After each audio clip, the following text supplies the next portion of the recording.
জানিয়ে দেব সর্বশেষ আপডেট বাংলা সংবাদ। শুরুতেই শিরোনাম। দেশ ছাড়ার প্রস্তুতি নিচ্ছেন আওয়ামী লীগ সরকারের সুবিধাভোগী 200 ঊর্ধ্বতন পুলিশ কর্মকর্তা। প্রধানমন্ত্রীর দেশ ছেড়ে পালানোর পরিকল্পনা ফাঁস করল পিনাকি ভট্টাচার্য। এ বিষয়ে থাকছে গুরুত্বপূর্ণ প্রতিবেদন। এরপর থাকছে মার্কিন যুক্তরাষ্ট্রের ভিসা নিষেধাজ্ঞা শুরু, স্টেট ডিপার্টমেন্টের 7 শ্রেণীর ব্যক্তির তালিকা প্রকাশ। সবশেষে দেখবেন ডক্টর ইউনূসকে নিয়ে ক্ষিপ্ত আমেরিকা, আন্তর্জাতিক মহলের চাপে তত্ত্বাবধায়ক সরকার হচ্ছেন প্রফেসর ইউনূস। এতক্ষণ শুনছিলেন সংবাদ শিরোনাম, এখন থাকছে বিস্তারিত। এপিসোড শুরুর আগে এক ভারত বন্ধুকে পরিচয় করে দিই। আপনারা চিনেন? হ্যাঁ, জি জি, আব্দুল নূর তুষার হইচই আর অপূর্বর বিজ্ঞাপন করেছে। ছাত্রলীগ করেছিল তো ছাত্র জীবনে, তাই এনা সার্ভিস দিয়ে দিল আর কি।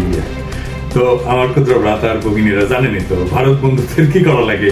ওইটা টিভি চ্যানেলের এমডি কিংবা নাগরিক নাকি দেন ওর সিও, ওইটার ফেসবুক পেজে আনলাইক করে দিবেন করে, আর ইউটিউব চ্যানেলে আনসাবস্ক্রাইব করবেন, আর উড়ে যেটা যেটি পাবেন সেটাই দেবেন ভার্চুয়াল করান।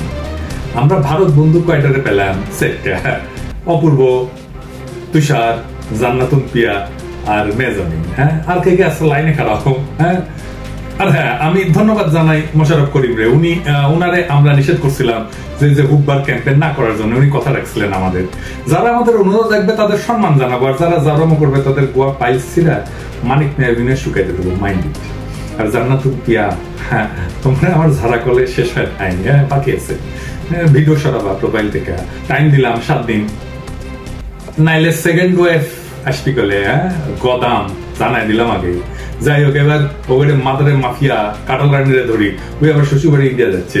কেন যাচ্ছে সেটা আলাপ করি আসে হবে না। এটা প্রথম হবে, তারপরে হবে টুঙ্গিপাড়া, তারপরে হবে গোপালগঞ্জ, তারপরে হবে বৃহত্তর ফরিদপুর। এই অঞ্চল ভিত্তিতে যারা পুলিশ বাহিনীতে কর্মরত রয়েছেন তারা যে পদেই থাকুন না কেন তার অতি গুরুত্বপূর্ণ ব্যক্তি পুলিশের মধ্যে। এরপরে যে ভাগটি সেটা হলো পদ পদবী সংক্রান্ত। খুবই গুরুত্বপূর্ণ যে পদগুলো রয়েছে, যেমন সিআইডির প্রধান, এসবির প্রধান, পিবিআইয়ের প্রধান, ঢাকা। যদি কাউকে দোষী প্রমাণিত করতে পারে তারপর তারা মামলা করবে, এটাই তো স্বাভাবিক। সরকারি দলের সাধারণ সম্পাদক এবং সরকারের সেতুমন্ত্রী বলছেন, আমরা স্বাধীনতা দিয়েছি দুর্নীতি দমন কমিশনকে, আমরা স্বাধীনতা দিয়েছি তাদেরকে মামলা করার। এর মধ্য দিয়েই সত্যিকার অর্থে দুর্নীতি দমন কমিশনের উপরে সরকারের কর্তৃত্ব পরিষ্কার কভার করতে দেখছি। বিবিসি বাংলা করেছে, ডয়চে ভেলে করছে। আমি ডয়চে ভেলের একটা রিপোর্টের প্রতি আপনাদের দৃষ্টি আকর্ষণ করতে চাই। এটা 17 তারিখ, মানে ঈদের দিন এই রিপোর্টটা পাবলিশড হয়েছে। হেডলাইন হচ্ছে, সেন্ট মার্টিনে খাদ্য সংকট। সব সমস্যার যদি সমাধান হয়ে থাকে, সেন্ট মার্টিনে খাদ্য সংকট কেন চলছে? রিপোর্ট একটু পড়তে চাই। আমরা অনেকে হয়তো পড়িনি, অনেকে চোখে পড়েনি, তাই আমরা একটু খেয়াল করব। মানে যেটা হচ্ছে, মিয়ানমার সেনাবাহিনী ও আরাকান আর্মির সংঘাতের কারণে নাফ নদী ব্যবহার করা যাচ্ছে না। নৌপথ ছাড়া যোগাযোগের আর তেমন কোনো পথ নেই। আরেকটি বিকল্প, সেন্ট মার্টিন থেকে জাহাজ যোগে কক্সবাজারের সঙ্গে যোগাযোগ। এটা সময় সাপেক্ষ এবং শুধু জাহাজ দিয়ে সম্ভব। মানে দুই পক্ষের সংঘাতের কারণে আমি তাও আবার ঠিক মনে করি না। আসসালামু আলাইকুম প্রিয় দর্শক, ফাইনালি চলে আসলাম আপডেট ও গুরুত্বপূর্ণ কিছু নিউজ নিয়ে আপনাদের মাঝে। প্রিয় দর্শক, অবশ্যই ভিডিওটি শেষ অবধি দেখবেন। দর্শক, আপনাদের কাছে ছোট্ট একটি অনুরোধ, দেশ এবং দেশের বাইরে হলে কমেন্ট বক্সে লিখে জানিয়ে দেবেন, আর চ্যানেলে নতুন হলে সাবস্ক্রাইব করে পাশে থাকা বেল বাটনটি অবশ্যই অল করে দেবেন, কারণ পরবর্তী আপডেট নিউজ সবার আগে পাওয়ার জন্য। প্রিয় দর্শক, আর অবশ্যই একটি লাইক। তো ওই দ্বিতীয়বারের মতো ভারত যাইতেছে। এর আগে 28 জন কসাই মধ্যে তৃতীয়বারের মতো সিংহাসনে আরোহণ উপলক্ষে দিল্লি গেছিল। মনিক তার উপরে স্বামী দাওয়াত দিচ্ছে, যাইতে হয়। ভারত খেদানো মালদ্বীপের প্রেসিডেন্ট মুইজও গেছিল, আরো গেছিল শ্রীলঙ্কার প্রেসিডেন্ট, নেপাল, ভুটান, মরিশাসের প্রধানমন্ত্রী, আর সিশেলসের উপরাষ্ট্রপতি। এদের মধ্যে কেবল এই দিল্লিদাসী ফ্যাসিস্ট খুনি হাসিনা ভারতের প্রযোজনা এবং পরিচালনায় প্রহসনমূলক নির্বাচন করে দীর্ঘকাল ক্ষমতায় আছে। বাকিরা কিন্তু অবাধ এবং সুষ্ঠু নির্বাচনের মাধ্যমে তাদের নিজ নিজ দেশের নেতৃত্ব লাভ করছেন। মিস্টার মুইজু দিল্লিতে আসাতে সোশ্যাল মিডিয়ায় কিছু ভারতীয় সাড্ডি মন্তব্য করেছিল যে ভারতের বিরুদ্ধে শোরগোল করার পরে সে ঠিকই দিল্লিতে আসতে বাধ্য হয়েছে। কিন্তু মজার কথা হলো, মোদীর শপথ অনুষ্ঠানের সময় মালদ্বীপের পার্লামেন্টে প্রেসিডেন্ট মুইজুর দল ভারতের সাথে মালদ্বীপের আগের সরকার যে 4টা ডিল করছে, চুক্তি করছে, সেগুলো তদন্তের সিদ্ধান্ত নিছে ওই একই সময়।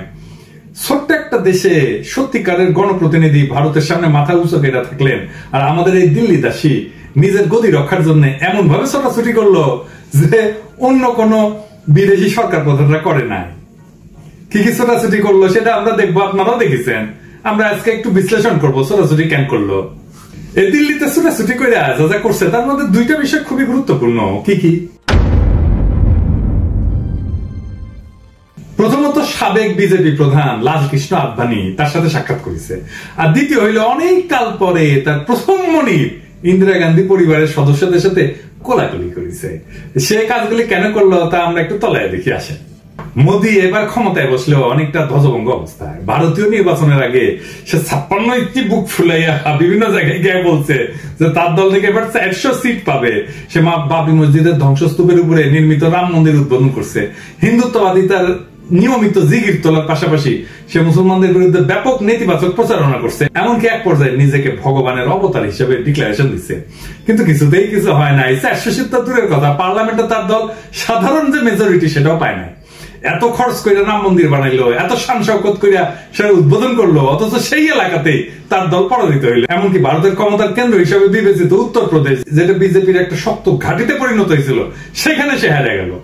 অবস্থা এমনই যে নির্বাচনের পরে তাকে কোয়ালিশন করতে হলে এমন এক দুই শরিকের সাথে যাদের পোল্ট্রিবাজ বলে খ্যাতি আছে। মোদির এখন সবচেয়ে বড় দুশ্চিন্তা কোন দিন না তার আবার গদি চলে যায়। ভারতের আগের কোয়ালিশন সরকারগুলো এই ধরনের ছিল, সুতরাং দুর্ভাবনা করার যথেষ্ট কারণ মোদির আছে। তারপর যদি এই ঠেলা দেওয়া সরকার পড়ে যায়, তার পেছনে তার কোয়ালিশন এবং তার দলের ভূমিকা যেমন থাকবে তেমন থাকবে বিরোধীদের ভূমিকা। মোদি না টিকলে তার জায়গায় সম্ভাব্যকে কে আসতে পারে, কিংবা তাকে ফেলে দেওয়ার ব্যাপারে বিজেপির ভেতরে বা বাইরে কারা কারা ভূমিকা রাখতে পারে সেই চিন্তা করে কার্ল রানি আদবানি আর ইন্দিরা গান্ধী পরিবারের সদস্যের সঙ্গে দেখা করছে। আর এই যে বিরোধী জোটের অন্যতম স্তম্ভ পশ্চিমবঙ্গের মুখ্যমন্ত্রী মমতা ব্যানার্জি ইতিমধ্যে বলে দিচ্ছেন যে এই ঠেলাঠেলির সরকার বেশি দিন ঠিকবে না। আরো আগ বাড়াইয়া খোদ কংগ্রেস সভাপতি মল্লিকার্জুন খার্গে উনি বলছেন যে মোদির এই নতুন সরকার গঠন করাটাই ভুল হয়েছে, এটা বেশি দিন টিকবে না, যে কোনো সময় পড়ে যাবে। ইলেকশনের পরপরই কংগ্রেস এবং তার সহযাত্রীরা চেষ্টা করছিল যে মোদির এই যে দুই শরিককে ভাগায় নিয়ে সরকার গঠন করতে। এই ধরনের চেষ্টাতে কংগ্রেসের নেতৃত্বে ইন্ডিয়া জোট জারি রাখবে সেটা বলাই বাহুল্য। মিসেস ইন্দিরা গান্ধী 1975-এ খুনি হাসিনাকে ভারতে আশ্রয় দিয়েছে। পরবর্তীতে তার দল কংগ্রেস পার্টি তাকে বারে বারে ক্ষমতায় আনছে, কিন্তু গত 10 বছর সে তার নতুন প্রভু মোদী যাতে নাখোশ না হয় সেজন্য ইন্দিরা পরিবারের কারোর সাথে সাক্ষাৎ কিন্তু করে নাই।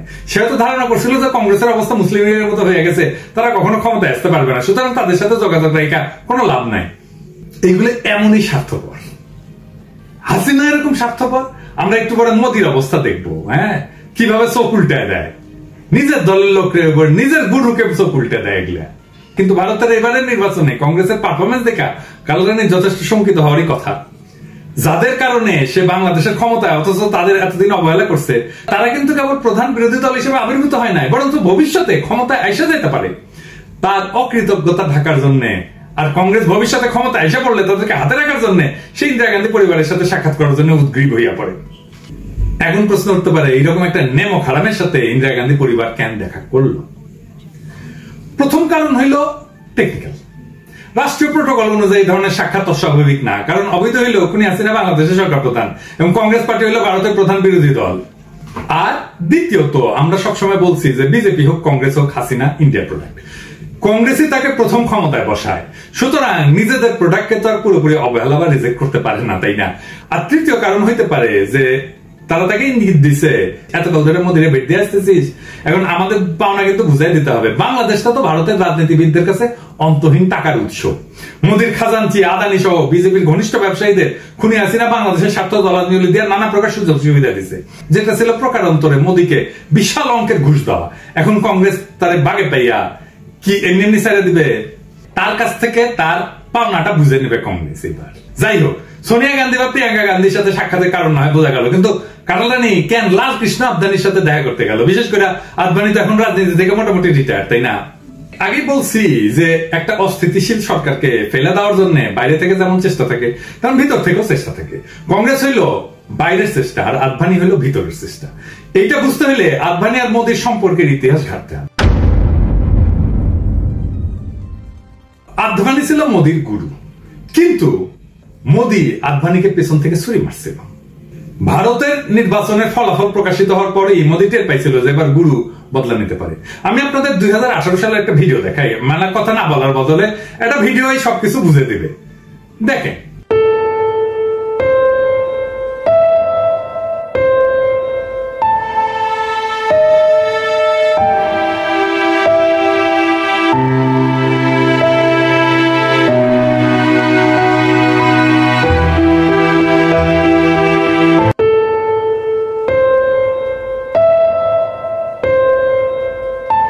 দেখছেন তো কিভাবে উপেক্ষা করলো আদভানিকে মোদী যাওয়ার সময় এবং ফেরত আসার সময়। ওইখানে যে আদভানি বলে একটা লোক আছে, বোঝা গেছে এইরকম ভাবে উপেক্ষা করলো। আমি যতবার এই ভিডিওটা দেখছি ততবার খারাপ লাগছে আদভানির জন্য। রাহুল গান্ধীও বলছিল, আরে ভাই আপনি তো আপনার গুরুরে সম্মান দেন না। দেখেন তো আদভানি আর মোদীর ঝগড়া তো আমাদের আবিষ্কার না, এটা 2013 সালের ঘটনা, যখন এটা মিডিয়াতে আসছিল। অটল বিহারী বাজপেয়ী কিন্তু চান নাই যে মোদী পিএম হোক। এই আদভানি অটল বিহারী বাজপেয়ীরা বুঝাইছিল যে মোদীর এই করা উচিত পিএম। আরএসএস এর বিভিন্ন মহল থেকে ইতিমধ্যে কথা উঠছিল যে মোদীরে সরাইয়া আর কাউকে দায়িত্ব দিতে হবে, কিন্তু শেষ পর্যন্ত জোটসঙ্গী নীতিশ এবং নাইডু মোদীকে সমর্থন করায় এই যাত্রা টিকে গেল। কিন্তু শপথ গ্রহণের আগে কসাই মোদী কিন্তু ছিটে গেল তার গুরুর কাছে, ফুলের তোরা হাতে নিয়ে জোর কইরা তার আশীর্বাদ চাইলো। এই সাক্ষাতের সময় আদভানি আর মোদীর চেহারা আর বডি ল্যাঙ্গুয়েজ দেখলে বুঝবেন যেদের মধ্যে সম্পর্ক কি পরিমাণে শীতল। আদভানির দয় মোটামুটি প্রথমবার মোদী পিএম হয়েছিল, সে ছিল কিং মেকার। এইবারে ভেতরের খেলায় এইবার আদভানি হইতে পারেন কিং মেকার। এই বিষয়টা টের পেয়া কাটালানি আদভানির পায়ে পূজা দিতে গেছিল ভবিষ্যতের একটা ইন্স্যুরেন্স পলিসি হিসেবে। ভারতের আগেকার কোয়ালিশন সরকারগুলির মতো মোদীর তৃতীয় টার্মের সরকার অস্থিতিশীল হইলে এবং একই সাথে বাংলাদেশের অর্থনীতি গভীর খাতে পড়ে গেলে খুনি হাসিনার গদির গ্যারান্টি থাকবে না। ভারত সরকারের অন্তর্নিহিত অস্থিতিশীলতা তো সে আর ঠেকাতে পারবে না, তাই না? তবে নিজের গদি রক্ষার জন্য অন্তত টাকা পয়সা জোগাড় করার চেষ্টা করতে পারে। সেই উদ্দেশ্যে জুলাই মাসে কাটালানি চীনের দিকে রওনা হইতেছে অর্থ সংগ্রহের আশায়। ইতিমধ্যে সে ঘোষণা দিচ্ছে যে তিস্তা প্রকল্পের ঋণ সে চীনের কাছ থেকে নেবে, যেটা দামি ইলেকশনের আগে চীন প্রকাশ্যে চাইয়া বসছিল। ভারতের পররাষ্ট্র সচিব কিছুকাল আগে আইসা সেটাকে কাউন্টার করার জন্য ভারতীয় ঋণের প্রস্তাব দিছিল। দেখা যাইতেছে যে খুনি হাসিনা সেই ভারতীয় প্রস্তাবে সাড়া দিতেছে না, কারণ এইখানে তার বিরাট পরিমাণে বৈদেশিক মুদ্রার সহায়তা দরকার, যেটা ভারত দিতে পারবে না, সেটা কাটালানিও জানে, এটা ইন্ডিয়াও জানে। একই সাথে সে ভারতকে খুব বেশি অখুশি করতে চায় না। এই কারণে তার দলের এবং তার প্রশাসনের বিরাট সংখ্যক লোকের নারী বান্দা আছে দিল্লিতে, তার আশেপাশে সকলেই ভারতের ক্যান্ডিডেট, নৌকা বোঝাই ভারতপন্থীরা।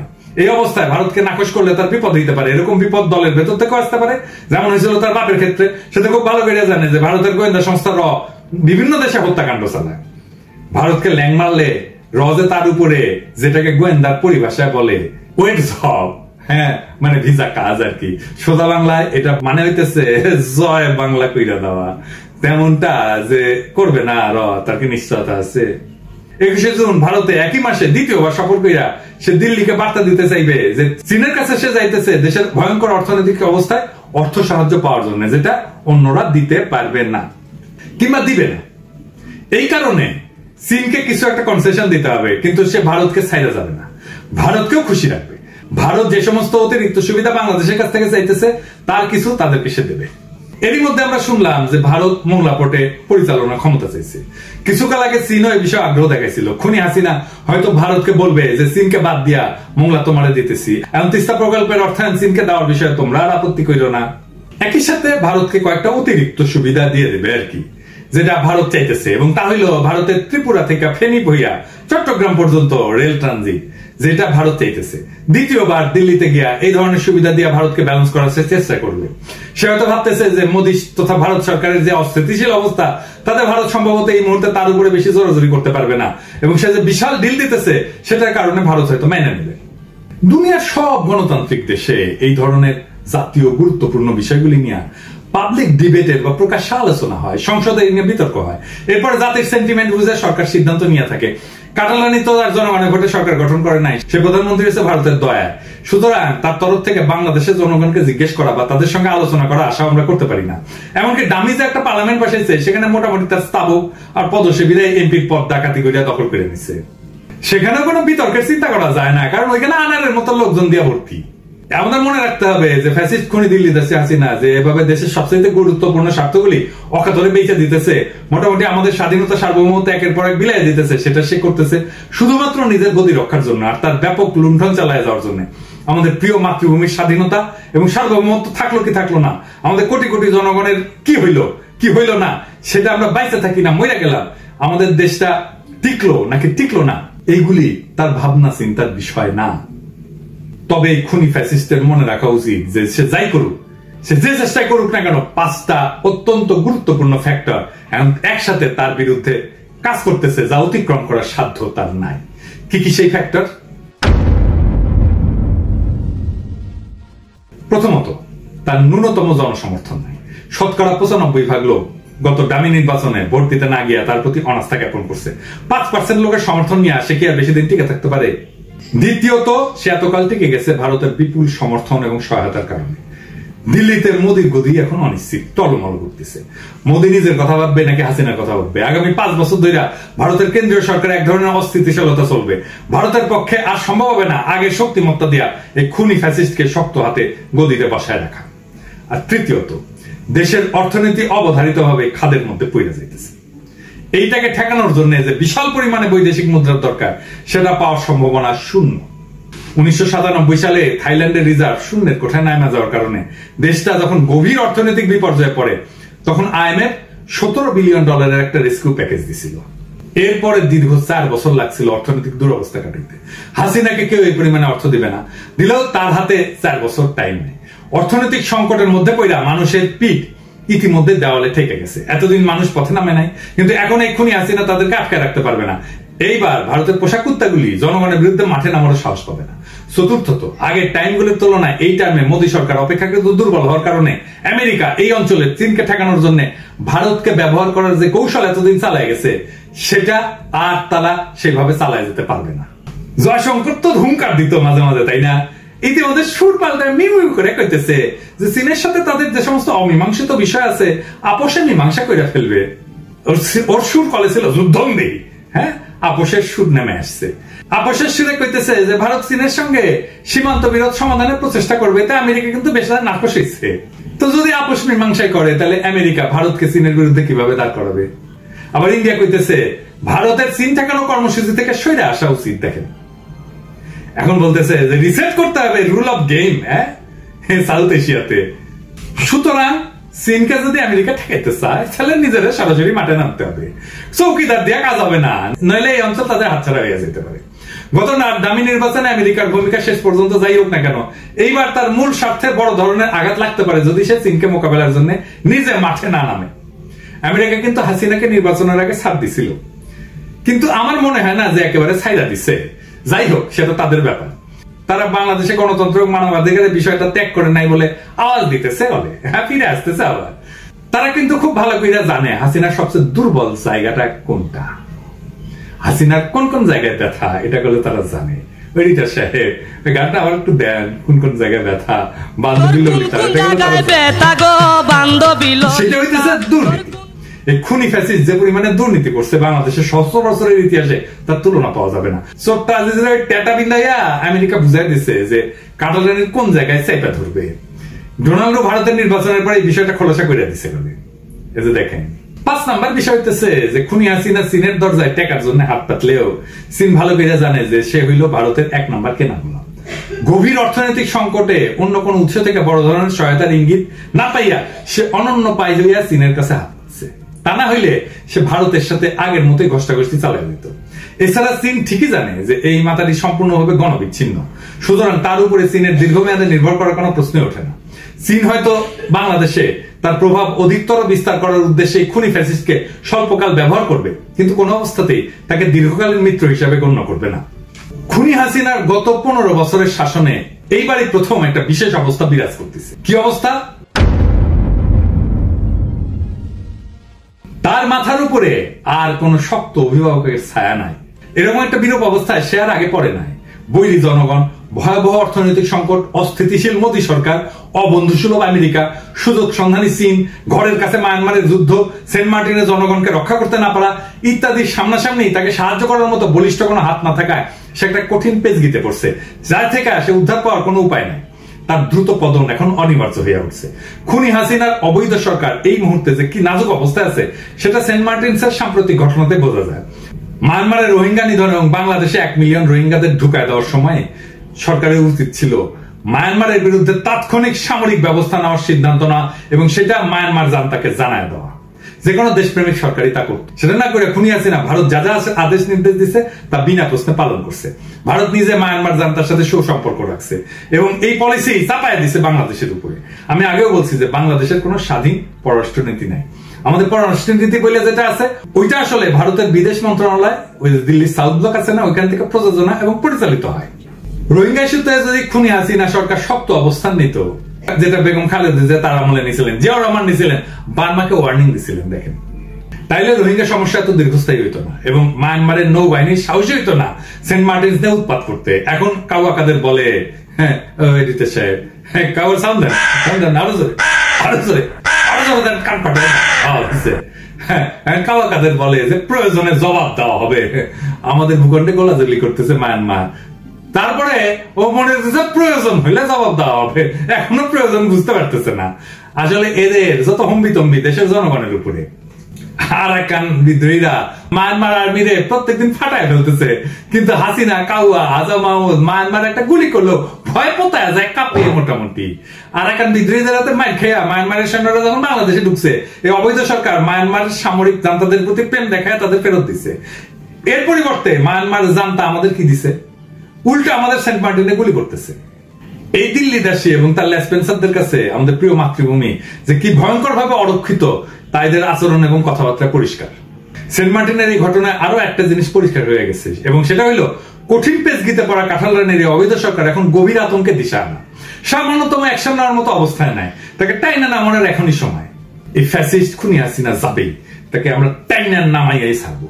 একই সাথে আমাদের সবাইকে গভীরভাবে চিন্তা করতে হবে যে হাসিনা পরবর্তীকালে আমাদের এই অঞ্চলে চীন এবং আমেরিকার সম্ভাব্য শীতল যুদ্ধের পরিস্থিতিতে আমরা কিভাবে আমাদের জাতীয় স্বার্থ নিশ্চিত করতে পারি। বাংলাদেশের অভ্যুদয়ের পর থেকে ভারত আমাদের জাতীয় স্বার্থকে বিভিন্নভাবে ব্যাহত করছে এবং এক পর্যায়ে আমাদের স্বাধীনতা, সার্বভৌমত্ব এবং গণতান্ত্রিক আকাঙ্ক্ষাকে পিছন থেকে ছুরি মারছে।